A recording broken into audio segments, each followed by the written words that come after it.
How to make glowing text in Capcut. Hi guys, in today's video I'm going to guide you that how you can make glowing text in Capcut. So let's dive in. First, open your Capcut app and then choose any project that you want to work on and then click text.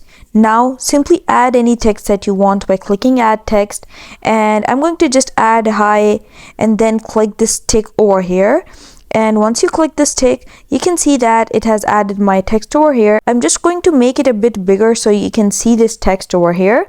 And now once you add the text, you have to come to this text over here and then choose style. In the style menu, you have this option of glow right over here. Choose it and now choose this glow over here. And now you can just choose any color by choosing this color palette over here for the glow, and that's the process that you can follow to do so. I hope you found the process easy and liked my video, and if you did, please don't forget to like and subscribe my channel. Thank you very much. See you again.